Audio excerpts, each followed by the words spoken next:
Okay, hello everyone, and welcome back to World of Tanks Blitz, and as you can see, we have got the Valentine in our garage.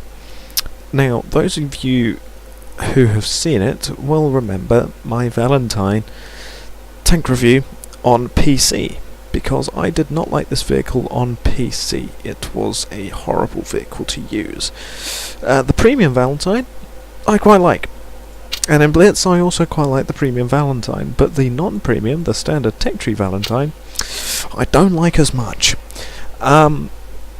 For a number of reasons, mostly still because of the gun, but let's just take a look at it. It has 18% protection, 23% firepower, 46% shot effectiveness and 32% maneuverability, so yeah, nothing new there.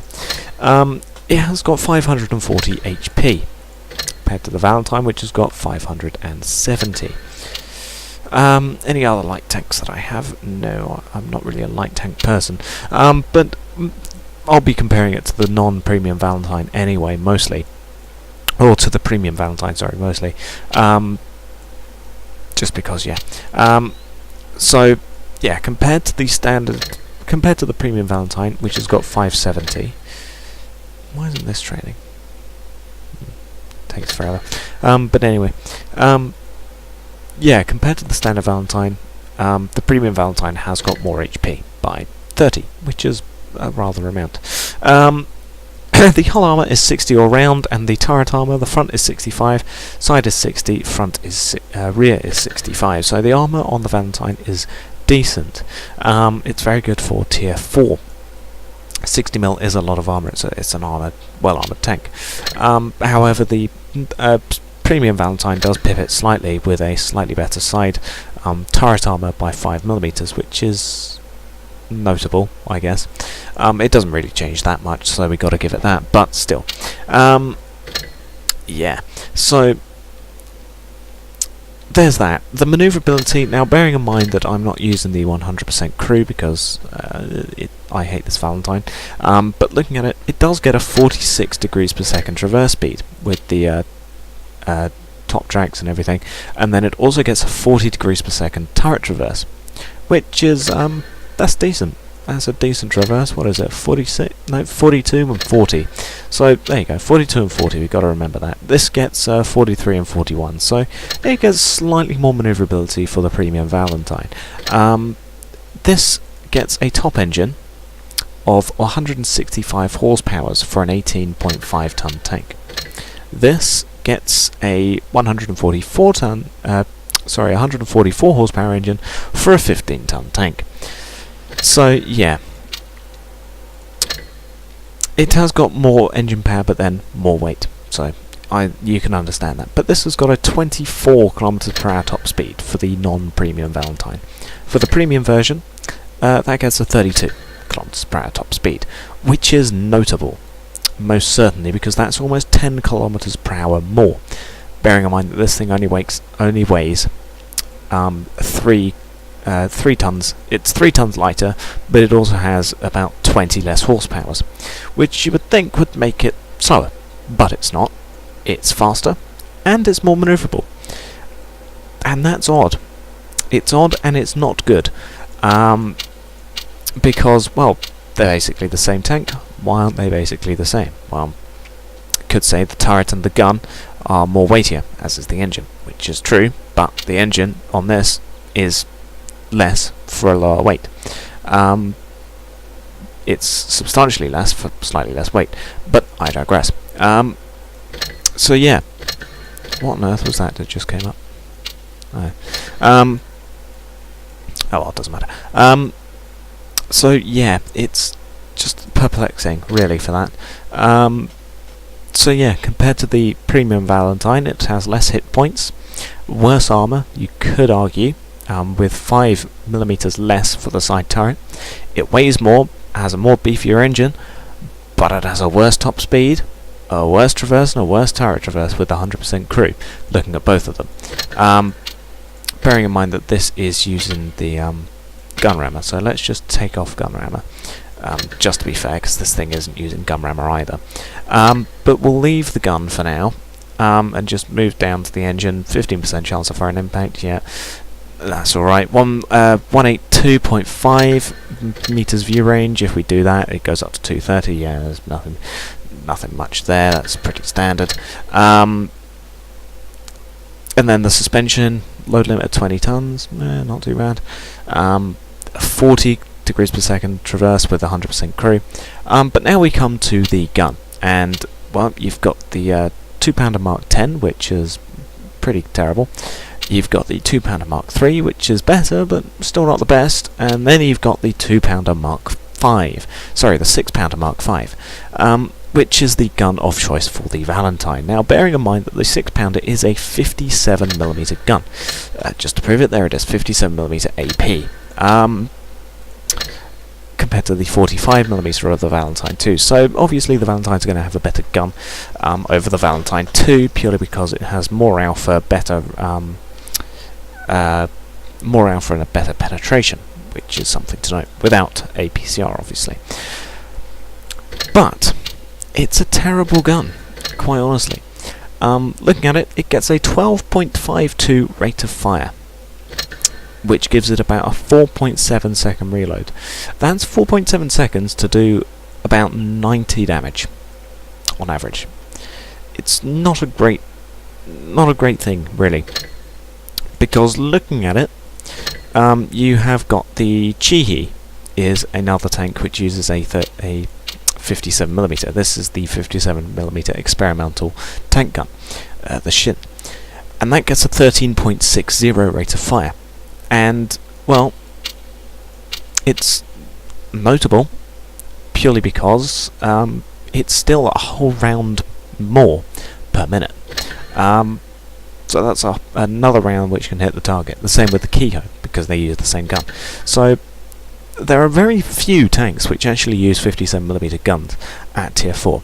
The Japanese is a line which uses them. So, yeah. And they have a better rate of fire. The French don't use them, the British use them, but only on the Valentine. The Russians don't really use them, apart from on the T-28.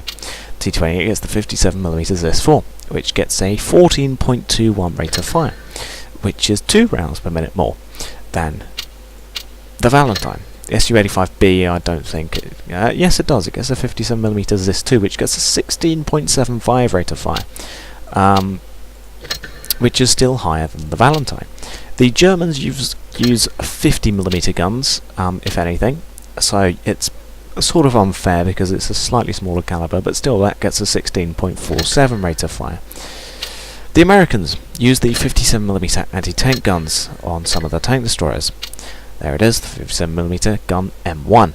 It gets a 13.44 rate of fire. That's still more than the Valentine. Out of all of the 57mm guns, the Valentine has got the worst rate of fire. And that's quite sad, because, you know, it's inferior to any other 57mm gun.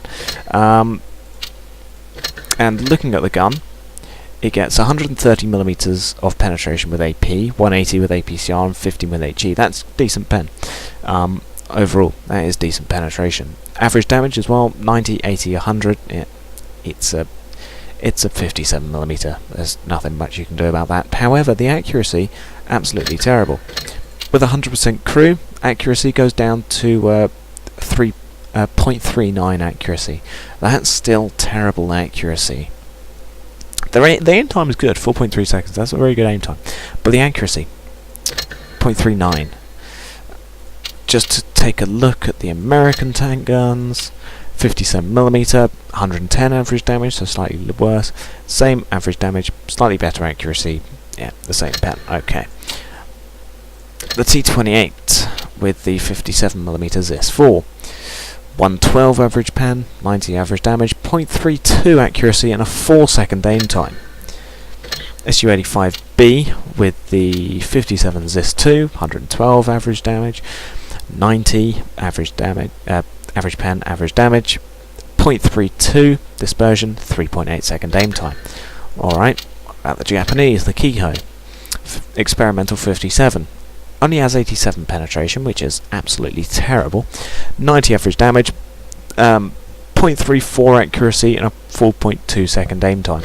So the Valentine doesn't lose out that much in aim time, but the accuracy it's wildly inaccurate and it's absolutely terrible. So you're waiting 4.7 seconds to fire a shot which has a very good chance of missing.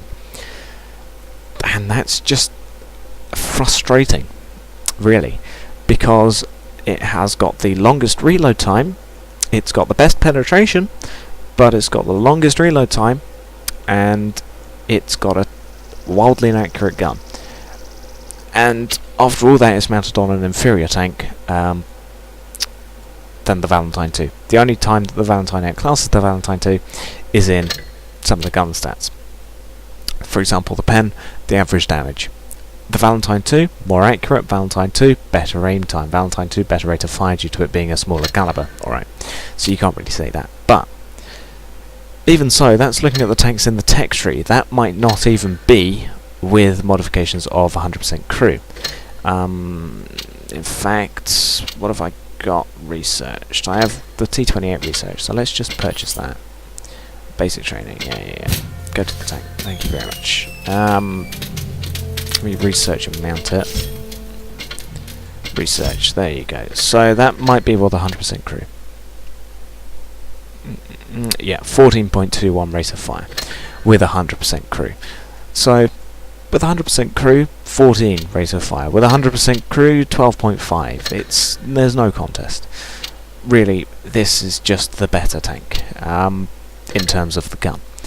And that's really a shame because the Valentine doesn't really have many more redeeming features than the T28, other than the fact that the T28 is very thinly armoured. T28 is more mobile, has a better rate of fire, better accuracy, better aim time. The only time the Valentine outclasses that is in the armour. But yeah, I still think this is a terrible, terrible tank. In the hands of someone skilled, no doubt it will do well, and it's really a fairly small thing to note. But generally, it's a pretty terrible tank. Got good manoeuvrability, I guess you could say. The traverse speed of 40 degrees per second is good. The turret traverse as well, 43 degrees per second, is good. But the gun, I just can't get to grips with the gun. It carries 44 rounds of ammunition, so you're not likely to burn through the ammunition, I would say, but it is still something to note. As for provisions, you got your standard fuel for the extra engine power and turret traverse, you got your black tea for your crew mastery, and then you got your protective kit for all of those things. Consumables, blah blah blah blah blah. Yeah, I'm not really taking this review seriously because I do not like this tank.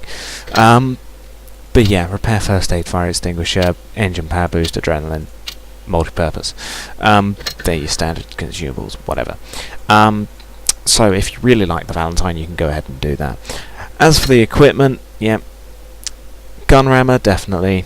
You want it for the rate of fire. You don't need the calibrated shells because you've got good penetration there, if anything, on this gun, so definitely go with gun rammer. Oh god, I didn't mean to do that. Something just fell off.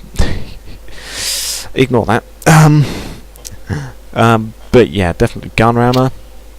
Then really, I would say the improved modules for the extra track durability, because it's basically a rolling fortress, so yeah, definitely improved modules. Then definitely coated optics. You're a light tank, but even so, it's slow moving, you're not going to be camping in a bush, so definitely coated optics. Then supercharge, I would say, for the extra shell velocity and the decreased penetration. Because you don't need the aim time is good, 4.3 seconds with 100% crew. That's great aim time. Then really it's a choice between these two. If you want the improved assembly for the extra HP, I would say go for it. But then at the same time, the enhanced armor, it's good armor for tier 4. So I would say enhanced armor is also a good choice on this tank.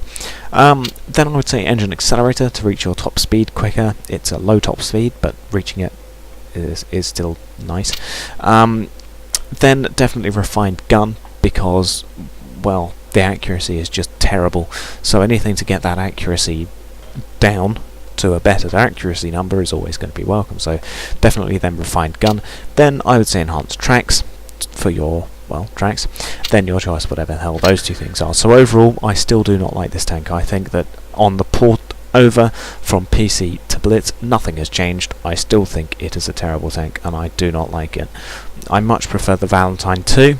even though the Valentine 2 does have a worse penetration number, and it also has got worse damage, it is, as far as the stats are concerned, a superior tank for maneuverability,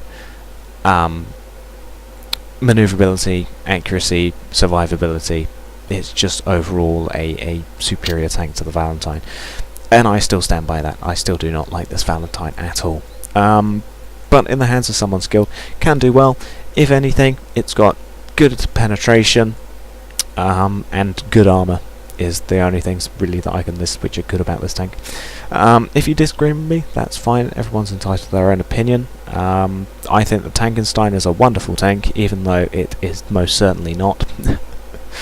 Unfortunately, I do not feel the same way about the Valentine. I do think this is a terrible tank.